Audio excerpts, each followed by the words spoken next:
La nuit tombe paisiblement. Un serpent trouve son chemin dans une menuiserie.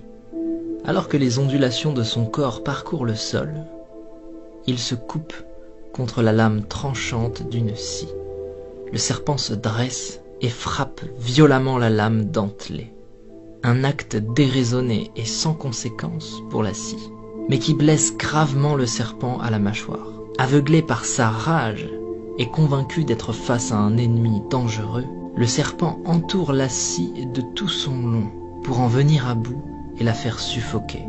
Une nouvelle attaque sans incidence sur l'ennemi, un ennemi pourtant sans conscience, vainqueur malgré lui d'un combat sans adversaire. Le serpent se tue lui-même sous l'effet de sa propre étreinte contre une lame aiguisée et apathique.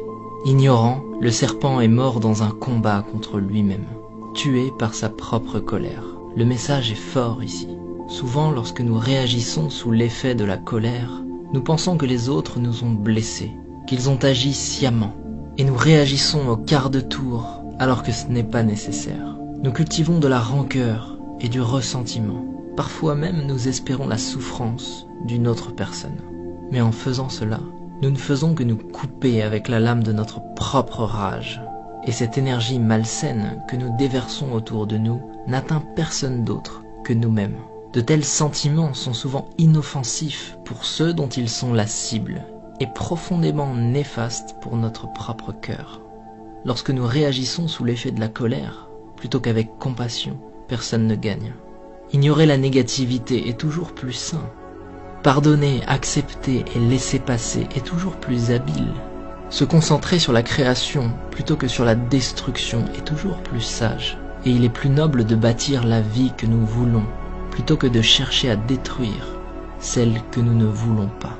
Si quelqu'un se comporte mal avec nous, plutôt que de réagir avec agressivité et violence, peut-être devrions-nous comprendre ce qui est en train de traverser cette personne et faire preuve d'écoute et de compassion. Peut-être que sa journée est difficile. Peut-être que toutes ces journées sont difficiles.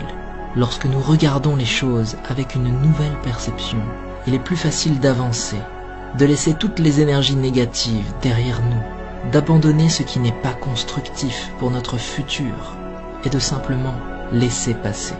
Nous devrions avancer avant que la colère nous consume et nous détruise comme le serpent. Ne réagissez pas, montrez de la compassion, ne ressassez pas, avancez et restez concentrés sur l'élaboration d'une vie meilleure pour vous-même.